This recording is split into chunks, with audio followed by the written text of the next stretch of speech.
Donc, l'atmosphère, tout simplement, c'est l'air qui entoure la Terre, ou on dit l'air qui nous entoure. L'atmosphère est une couche enveloppe fine d'air qui entoure la Terre. Donc, il se constitue seulement de l'air. Son épaisseur est à peu près 500 km. Donc, c'est une couche fine par rapport aux dimensions de la Terre. Donc, le rayon de la Terre, c'est 6500 à peu près, mais la couche, c'est seulement 500 km. Donc, c'est une couche fine.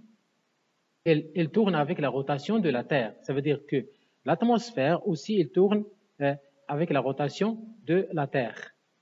Elle se compose en 4 couches. La troposphère, la stratosphère, la mésosphère et la thermosphère. Voilà un document qui représente les 4 couches de l'atmosphère. La troposphère, la stratosphère, la mésosphère, la thermosphère. Dans ce document, on trouve la pression. Regardez la pression. En montant, la pression diminue avec l'altitude. Ça veut dire que la quantité d'air diminue avec la hauteur. Puis, regardez la hauteur. Ici, la hauteur, c'est de 0,10, de 10,50, de 50,85 et de 85 jusqu'à 500 km. Donc, il y a une différence dans la pression, une différence dans la hauteur. Et aussi, ici il y a la température 15 degrés au niveau du sol. Dans la fin de la première couche, moins 56. Dans la fin de la deuxième couche, 0. Dans la fin de la troisième couche, moins 80. Mais dans la fin de la quatrième couche, c'est 1200 à peu près. Donc, regardez la première couche. Dans la première couche, on trouve les nuages. Ça veut dire que la deuxième, la troisième, la quatrième, on ne trouve pas les nuages. Donc, dans la première couche, les nuages, on trouve les nuages et la vapeur d'eau, mais dans les autres, ce sont des couches dépourvues du nuage. Dans la couche numéro 1, on a une température au niveau du sol, une température convenable pour la vie. Par contre, dans les autres couches, ce n'est pas convenable. Dans la couche 1, la hauteur de la couche 1, c'est 10 km. 10 km. Donc, c'est une couche qui n'est pas large, c'est une couche mince, à peu près mince. Dans la couche 1, on trouve les avions. Ça veut dire que à la fin de la première couche, les avions volent, car dans cette partie, on ne trouve pas les nuages, on ne trouve pas les obstacles géographiques comme les montagnes. Donc, je peux dire que la troposphère, elle a une épaisseur de 10 km environ. La couche très dense contient plus de 80% d'air. Donc, dans la couche, il y a beaucoup d'air, car la pression est très, très élevée. Elle contient la vapeur d'eau et les nuages. Par contre, les autres ne contiennent pas de vapeur d'eau et nuages. La température dans cette couche, elle décroît avec l'altitude. Donc, ça veut dire, elle décroît, ça veut dire, elle commence de 15 jusqu'à moins 56 degrés Celsius. Regardez la couche 2. La couche 2 s'appelle la stratosphère. Dans la stratosphère, regardez la pression. Commence de 264 et se termine à peu près de 3. Donc, la pression diminue. Ça veut dire que la quantité d'air devient de plus en plus faible. Aussi, dans la couche 2, on trouve une zone qui s'appelle la couche d'ozone. La couche d'ozone, cette couche, elle protège la Terre des rayons ultraviolets qui viennent du Soleil. Ces rayons, ils sont très, très dangereux. Elles peuvent provoquer des maladies de la peau et aussi des maladies des yeux au niveau de la rétine. Donc, c'est une couche, regardez, son épaisseur entre 50 et 10. Ça veut dire son épaisseur, c'est 40 km environ. Aussi, cette couche est une couche froide, car la température est inférieure entre 0 et moins 56, donc est inférieure à 0. Donc, c'est une couche froide. Donc, son épaisseur est 40 km, couche dépourvue du nuage, présence de la couche d'ozone qui nous protège des rayons ultraviolets. On passe à la couche 3. Regardez la couche 3. La couche 3, elle commence de 50 km à 85 km. Donc, son épaisseur, c'est la différence, c'est 35 km.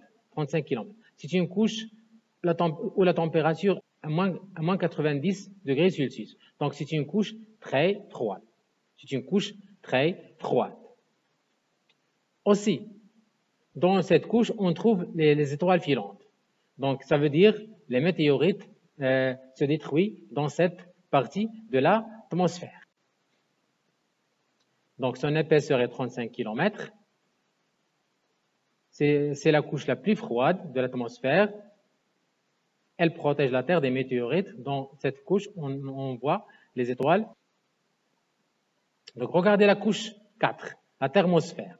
La couche 4, c'est une couche d'épaisseur entre 500 et 85. Donc, c'est une couche très, très large. Et aussi, cette couche, dans la température de cette couche, elle peut atteindre 1200 degrés Celsius. Donc, c'est une couche très chaude. Et la pression, c'est 0,000. Donc, c'est presque nul. Donc, dans cette couche, il y a une très, très faible quantité d'air. Donc, on résume. Couche très épaisse, ça veut dire trop large. Couche très chaude de l'atmosphère. Donc, la température peut atteindre 1200 degrés. Une couche très pauvre en air, ça veut dire moins dense en air. Les mouvements de l'air dans l'atmosphère. Donc, on va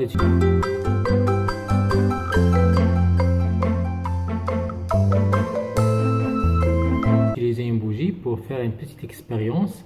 Donc, la bougie, dans ce cas, sert à donner de la lumière et sert à chauffer l'air. Donc, je mets mon doigt près de la bougie ici. Je constate qu'il n'y a pas de chaleur. Je ne sens pas de chaleur. Dans l'autre côté, près de la bougie, je ne sens pas de la chaleur aussi.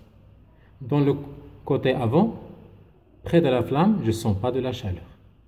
En arrière, près de la flamme, je ne sens pas de la chaleur. Mais lorsque je mets mon doigt au-dessous, je sens de la chaleur. Ça veut dire que l'air, lorsqu'il s'échauffe, il monte. Et par conséquent, l'air, lorsqu'il se refroidit, il descend. Donc, d'après cette expérience, je peux dire que l'air chaud monte et l'air froid descend.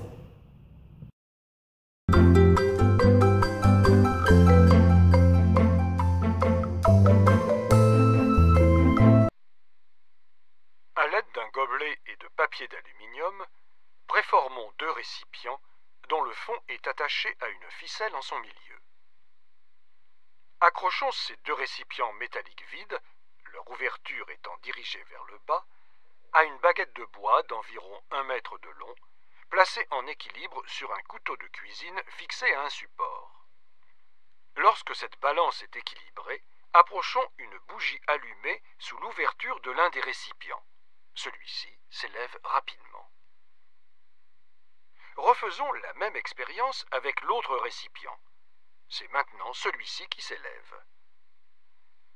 C'est l'air chaud, dont la densité est plus faible que celle de l'air froid, qui entraîne le récipient vers le haut. L'air chaud est donc bien plus léger que l'air froid. Donc, prenons une zone chaude.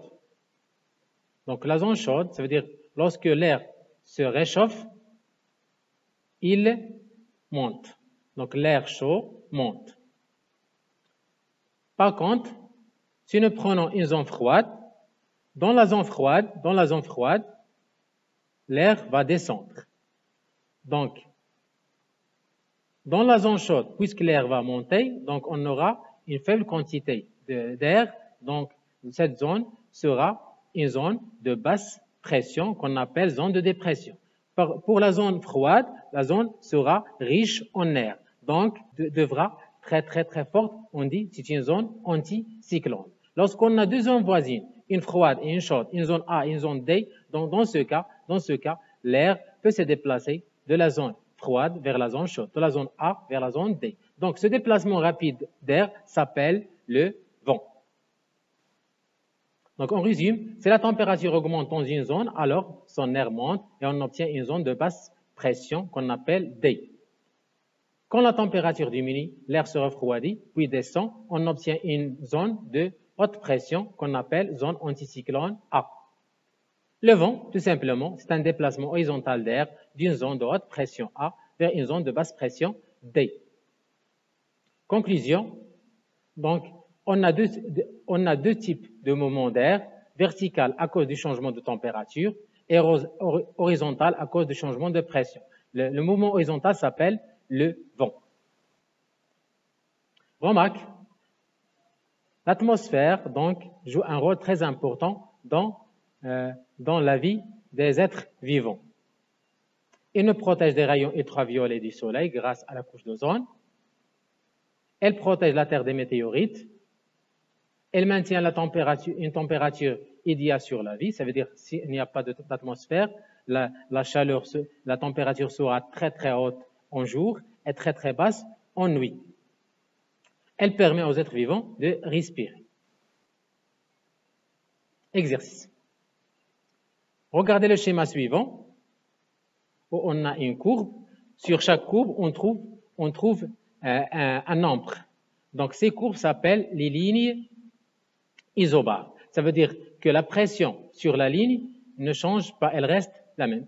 1020, regardez, 1020, 1020. Donc, la pression, donc c'est une carte géographique qui contient des lignes isobares. Donc, indiquez sur le schéma la zone D et la zone A. Donc, regardez, la zone D, ça veut dire dépression, la basse pression, la zone D, zone de basse pression, ici la basse pression, et la zone A, c'est la zone de haute pression, ici la haute pression. Donc, je peux écrire D ici et A ici. Précisez sur le schéma le sens de vent. On sait que le vent se déplace de la zone de haute pression vers la zone de basse pression. Donc, comme ça, le vent est un déplacement horizontal d'air d'une zone de haute pression A vers une zone de basse pression D. Donc, regardez comment il se déplace, mais ce déplacement est horizontal, n'est pas incliné comme dans le papier. Il est horizontal. Donc, la question 3, en quelle unité est exprimée la pression? La pression dans les cartes géographiques en général, elle est exprimée en hectopascal. 1000, par exemple, 1020 hectopascal, 1030 hectopascal, 1005 hectopascal. Donc, l'unité de pression dans les cartes géographiques, c'est le hectopascal. Et merci infiniment.